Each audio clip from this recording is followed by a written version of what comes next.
ஏதவனூர் ஏதவன் பேர் ஆருற்றார் ஆரையலார் ஏதவனை பாடும் பரிசேலோரெம்பாவார்.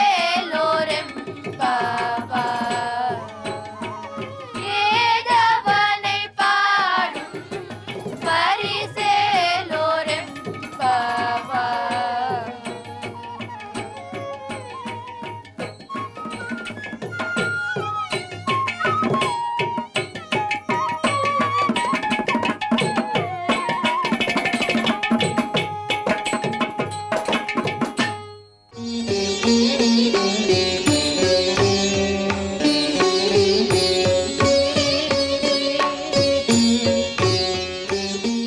திருவெம்பாவையின் 10வது பாடல்.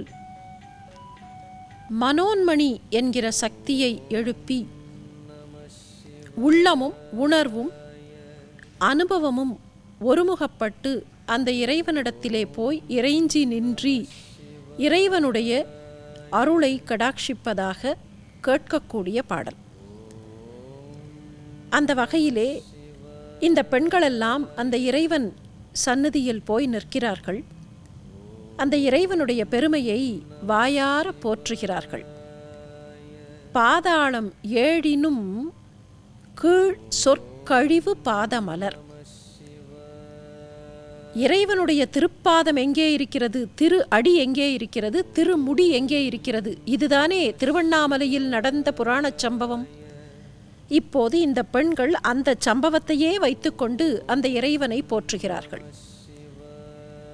உன்னுடைய திருவடியை நாங்கள் எங்கே போய் தேடுவது? எப்படி தேட முடியும்? பாதாளம் ஏழினும் கீழ் சொற்கழிவு. 14 லோகங்கள் என்று சொல்லுகிறோம். மேலே 7 லோகங்கள், இந்த பூமி, அதற்கு கீழே 6, மொத்தமாக 14 என்று கணக்கு. அப்போது இந்த பாதாளம், அதள விதள பாதாளம் என்று சொல்லுகிறோமே, அந்த பாதாளம் தான் கடைசியாக கீழே இருக்கக்கூடிய லோகம். இப்போது இவர்கள் சொன்னார்கள், இந்த பாதாள லோகம் இருக்கிறதே, 7 லோகங்கள் கீழே இருக்கக்கூடியவை, கடைசியாக இருப்பது பாதாளம். எனவே பாதாளம் ஏழினும் அதற்கும் கீழே, அதற்கும் கீழே என்று சொன்னால் கூட சரியாக பொருத்தமாக வரவில்லை. ஏன் தெரியுமா? கீழே கீழே கீழே என்பது வெறும் சொல். ஆனால் அதற்கும் கீழே அதற்கும் கீழே அதற்கும் கீழே எங்களால் சொற்களால் சொல்ல முடியவில்லை. சொற்கழிவு, சொல்லுக்கு அப்பாற்பட்டு இருக்கக்கூடியது, கீழே கீழே கீழே இருக்கக்கூடியது உன்னுடைய திருவடி பாதமலர். போதார் புனை முடியும் எல்லா பொருள் முடிவே.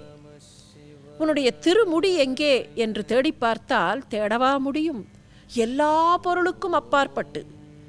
அதோ ஒன்று கை கெட்டிய தூரத்தில், அதற்கப்பாற்பட்டு, இல்லை இல்லை 1 மைல் தூரத்தில், இல்லை இல்லை 1000 மைல் தூரத்தில், எல்லாவற்றுக்கும் அப்பாற்பட்டு, அதோ அதோ அதோ என்று அங்கே அங்கே அங்கே என்று சொல்லி அத்தனைக்கும் அப்பாற்பட்டு எல்லா பொருள் முடிவிலேயும் இருக்கக்கூடியது உன்னுடைய திருமுடி. பேதை ஒருபால் திருமேனி ஒன்றல்ல. நீ எப்படிப்பட்டவன் தெரியுமா? பேதையாக இருக்கக்கூடிய பெண்ணை, பேதை என்றாலே பெண் என்றுதான் பொருள், அந்த பெண்ணாக இருக்கக்கூடிய அம்பிகையை உன்னுடைய வாமபாகத்தில் தாங்கியவன் பேதை ஒருபால் திருமேனி ஒன்றல்லன். அர்த்தநாரீஸ்வரராக காட்சி தரக்கூடிய நீதான், ஆனால் உனக்கு திருமேனி ஒன்றே ஒன்று என்று சொல்லிவிட முடியாது. எத்தகைய திருமேனிகளையெல்லாம் நீ தாங்குகிறாய்? அருவத்திருமேனியாக, அருவம் என்றால் உருவம் இல்லாதது, அருவத்திருமேனியாக எல்லா இடத்திலேயும் அந்தர்யாமியாக இருக்கக்கூடிய நீ, உருவத்திருமேனியாக பிட்சாடனராக, கங்காளராக, கஜசம்ஹாரராக, உமாசகித மூர்த்தியாக, நடராஜராக, இப்படி பல்வேறு வகைகளிலே எங்களுக்கு காட்சி தருகிறாய். இது மட்டுமா? அருவத்திருமேனி கண்ணுக்கு தெரியாதது, உருவத்திருமேனி கண்களுக்கு நன்றாக புலப்படக்கூடிய திருமேனிகள். ஆனால் இந்த இரண்டுக்கும் இடையில் உருவத் திருமேனியாக சிவலிங்கமூர்த்தமாகவும் காட்சி தருகிறாய். எனவே உனக்கு ஒரு திருமேனி என்று சொல்லிவிட முடியாது. திருமேனி ஒன்றல்லன், வேத முதல். ஆனால் இப்படி பல வகையாக காட்சி தந்தாலும் ஒற்றை பரம்பொருளாக வேதத்தின் முழு முதல் பொருளாக இருக்கக்கூடிய எம்பெருமானே வேத முதல். விண்ணோரும் மண்ணும் துதித்தாலும் ஓத உலவா ஒரு தோழன் தொண்டர் உள்ளன். விண்ணோரும் மண்ணும் துதித்தாலும், விண்ணிலே இருக்கக்கூடியவர்களெல்லாம் வந்து ஒரு பக்கம் நின்றார்கள். எல்லோரும் விதவிதமாக அந்த இறைவனை பாடினார்கள். மண்ணிலே இருக்கக்கூடியவர்களெல்லாம் இன்னொரு பக்கம் வந்து நின்றார்கள். அவர்களெல்லாம் விதவிதமாக பாடினார்கள். இந்த இரண்டுக்கும் இடைப்பட்ட லோகங்களிலே இருக்கக்கூடியவர்கள், பாதாள லோகத்திலே இருக்கக்கூடியவர்கள் உட்பட எல்லோரும் வந்து நின்றார்கள். அத்தனை பேரும் வந்து நின்று விதவிதமாக அந்த இறைவனை பாடினார்கள். பாடி முடித்த பின்னால் அவர்களிடத்திலே போய் கேட்டால் என்ன சொல்லுவார்கள்? முழுமையாக பாடிவிட்டீர்களா என்றால், இல்லை, இன்னும் ஏதோ மிச்சம் இருக்கிறது அந்த இறைவனை பற்றி சொல்லுவதற்கு. எவ்வளவுதான் சொன்னாலும், எத்தனை வார்த்தைகளில் சொன்னாலும், எத்தனை மொழிகளில் சொன்னாலும் சொல்லி முடிக்க முடியாத அளவிற்கு குணக்குன்றாக இருக்கக்கூடியவனே ஓத உலவா ஒரு தோழன். விண்ணோரும் மண்ணும் துதித்தாலும், எவ்வளவுதான் ஓதினாலும் உன்னுடைய பெருமைகளை எல்லாம் முழுமையாக ஓதிவிட முடியாது. ஆனால் அப்படிப்பட்ட அந்த இறைவன்தான் நமக்கு தோழனாக இருக்கிறான். சுந்தரமூர்த்தி சுவாமிகள் தனக்காக தன்னுடைய மனைவியை தான் சமாதானப்படுத்த வேண்டும் என்பதற்காக தூது போய்விட்டு வா என்று சொன்னபோது ஒரு முறை அல்ல, 2 முறை தூது போனவர் சிவபெருமான். இன்றைக்கும் தூது நடந்த தெரு என்பது உண்டு. 2 முறை போனார். இந்த வேடத்திலா போனாய், இப்படியா போனாய்? இல்லை இல்லை, நீ நடராஜ திருக்கோலத்தில் போக வேண்டும் என்று சுந்தரர் சொன்னபோது அந்த திருக்கோலத்திலும் போனார். இப்படி தன்னுடைய பக்தனுக்காக பகவான் என்ன வேண்டுமானாலும் செய்வார் என்றால், அப்படிப்பட்ட தோழமையோடு எப்படி நண்பர்கள் ஒருவருக்கொருவர் உதவி கொள்வார்களோ அப்படி எனக்கு நண்பனாக தோழனாக இருக்கக்கூடியவன் நீதானே. ஓத உலவா ஒரு தோழன் தொண்டர் உள்ளன். எங்கே வாசம் செய்கிறாய்? எல்லா இடத்திலேயும் இறைவன் இருக்கிறார் என்று சொன்னாலும் கூட இறைவனுக்கு மிகவும் பிடித்தமான ஓரிடம் தொண்டர்களுடைய உள்ளம். அதனாலே தானே அவ்வை பாட்டி சொன்னாள், தொண்டர்தம் பெருமை சொல்லவும் கூடுமோ என்றாளே. அந்த தொண்டர்களுடைய பெருமை, எங்கே இருக்கக்கூடிய இறைவன் கையிலையிலே இருந்து காசினி வரை எங்கே இருந்தாலும் அங்கேயெல்லாம் கிட்டாத மகிழ்ச்சி அந்த இறைவனுக்கு தொண்டர்களுடைய உள்ளத்தில் இருக்கும்போது கிட்டுமென்றால், அப்படிப்பட்ட தொண்டர்களின் உள்ளத்திலே வாசம் செய்யக்கூடிய இறைவன் ஒரு தோழன் தொண்டர் உள்ளன். கோயில் புறத்தானாக இருக்கக்கூடிய அவன் கோதில் குணத்து அரண்.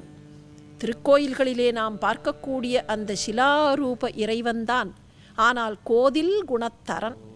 எந்த வகையான குற்றமும் இல்லாத குணங்களை கொண்டவனாக இருக்கக்கூடிய அந்த இறைவன் கோயில் குணத்தரந்தன் கோயில் பிணா பிள்ளைகாள் ஏதவன் ஊர் ஏதவன் பேர் ஆருற்றார் ஆர் அயலார் ஏதவனை பாடும் பரிசேலோர் எம்பாவாய். எப்படி பாடுவது? அவனுக்கென்று தனியாக ஓர் ஊர் உண்டா? அவனுக்கென்று தனியாக ஒரு பேர் உண்டா? நாமம் ஒன்றும் இல்லாதானுக்கு 1000 திருநாமம் சொல்லி என்று சொல்லுவார்கள். இறைவனுக்கு இதுதான் பெயர் என்று சொல்லிவிட முடியுமா? ஒரே ஒரு பெயர் சொல்ல முடியுமா? இதுதான் அவருடைய ஊர் என்று அடையாளம் காட்ட முடியுமா? எல்லா ஊர்களும் அந்த இறைவனுக்கான ஊர்கள், எல்லா பெயர்களும் அந்த இறைவனுக்கான பெயர்கள். நாம் வைக்கிற பெயரில் அவர் வருகிறார். தம்முடைய பெயரை அவர் தேர்ந்தெடுக்கவில்லை.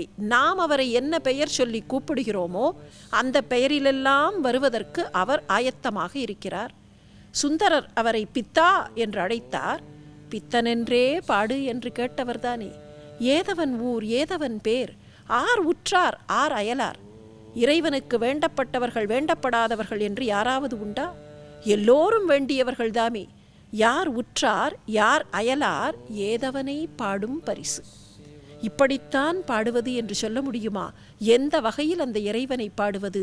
எல்லா வகையிலேயும் பாடி பார்க்கிறோம், எல்லா வகையிலேயும் வணங்கி பார்க்கிறோம், ஆனால் முழுமை கிட்டவில்லையே. இப்படி பாடினால் முழுதாக பாடிவிடலாம் என்று நினைக்கிறோம், இப்படி சொன்னால் முழுமையாக சொல்லிவிடலாம் என்று கருதுகிறோம். ஆனால் எப்படி சொன்னாலும் அந்த முழுமை கிட்டாமலே போகிறதே. அப்படிப்பட்ட முழுமை எங்களுக்கு கிடைக்குமா? இறைவனே, உன்னுடைய காலடியில் நாங்கள் கைங்கரியம் செய்ய வேண்டும் என்று யாச்சிக்கிறார்கள். இறைவனுடைய பெருமையை படிப்படியாக சொல்லி, அந்த இறைவன் எப்படியெல்லாம் அந்த சிவபெருமான் நமக்காக இறங்கி வருகிறார், எத்தகைய வடிவங்களையெல்லாம் கொள்ளுகிறார், எத்தகைய நிலைகளிலேயெல்லாம் திருவிளையாடல்களை நடத்துகிறார் என்று சொல்லி, இத்தனையும் செய்யக்கூடிய அவர் நமக்காக அவற்றை செய்கிறார். அவருடைய காலடியில் போய் நாம் பணிந்தால், அப்படி பணியக்கூடிய நோன்பினை நாம் செய்தால், அந்த நோன்பின் வழியாக உய்வினை அடையலாம், நல்ல கதியை அடையலாம் என்பதாகத்தான் இந்த திருப்பாடல் அமைகிறது.